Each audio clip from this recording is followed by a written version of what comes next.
Guys, welcome to back to my channel. আমি সুস্মিতা। তো তোমরা সবাই কেমন আছো? আশা করি নিশ্চয়ই ভালোই আছো, আর আমিও খুব ভালোবাসি তোমাদের ভালোবাসায়। তো এখন দেখো আমি এখানে কি করতে চলেছি। আলু সিদ্ধ বসিয়ে দিয়েছি আর এখানে কড়াইশুঁটি বসিয়ে দিয়েছি। এখানে দেখো আমার মেয়ে হাই করে দিল তোমাদের সবাইকে। তো এখন এখানে আমার বর ফুচকা নিয়ে চলে এসেছে। তো এখন আমরা সবাই মিলে এখানে ফুচকা খেতে বসে গেছি। আমার মেয়েকে দিয়ে দিয়েছি, এবার আমি খাবো, আমার শাশুড়িকেও দিয়ে দিয়েছি।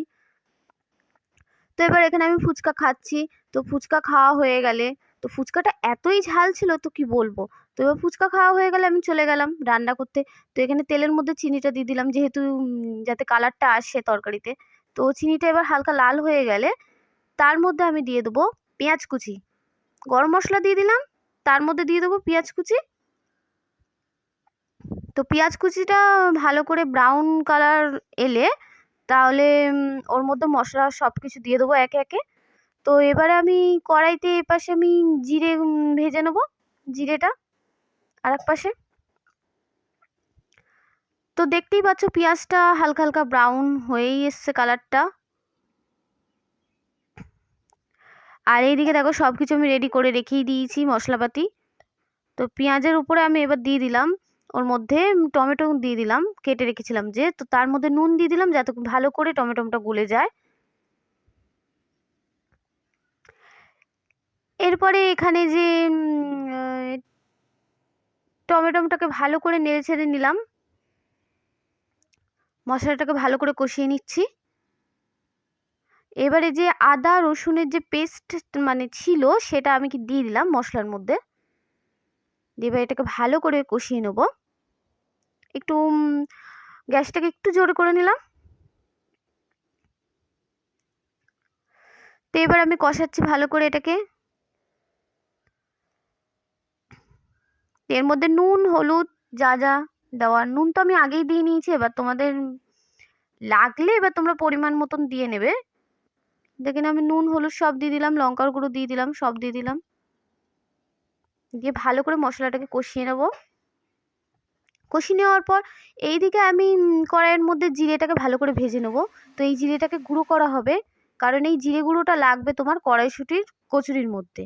তো কড়াইশুঁটিটার মধ্যে যে পেস্ট করে রাখবো, কড়াইশুঁটিটা সিদ্ধ করা হচ্ছে, ওটা কি সিদ্ধ করা হয়ে গেছে, তো তার মধ্যে এই জিরে গুঁড়োটা দিতে হবে। আর এখানে আলুর দম আমার কষানো হয়ে গেল। তো এবার আমি তার মধ্যে জল অ্যাড করে দিলাম, জল অ্যাড করে একটু নেড়ে দিলাম। দিয়ে এটাকে এবার এভাবেই রেখে দেবো। আর এইদিকে যে মশলাপাতি আছে এই কড়াইশুঁটিটাকে এবার পেস্ট করে আনবো। আচ্ছা, আলুর দমের মধ্যে আমি ধনেপাতা কুচিটা দিয়ে দিলাম। তো আলুর দম আমার রেডি হয়ে গেছে। তো এখানে কড়া গরম হয়ে গেছে, তেল দিয়ে দিলাম। এবার এই তেলের মধ্যে একটু যে কড়াইশুঁটি পেস্টটা করা হয়েছে সেটাকে একটু নেড়ে ছেড়ে আনবো।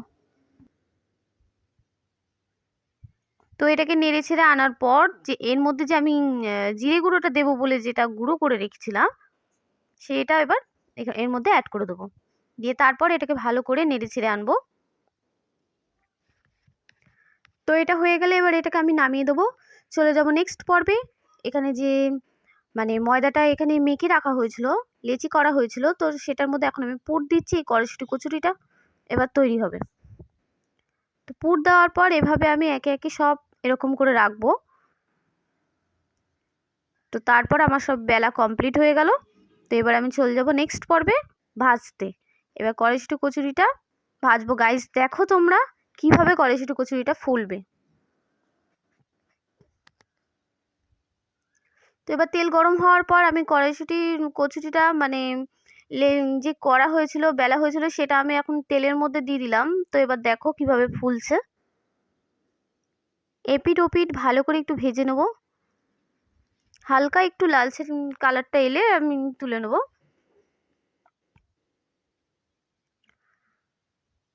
তো এভাবে আমি সব কটাই মানে এরকম ভাবে আমি ভেজে নেব। তো একে একে ভেজে ভেজে এভাবে তুলে রাখছি পাশে। দেখতে পাচ্ছ গাইস কিভাবে ফুলছে কচুরিটা, খেতে জাস্ট ওয়াও হয়েছিল। তো আমার চ্যানেল নতুন হলে প্লিজ সাবস্ক্রাইব করে দেবে।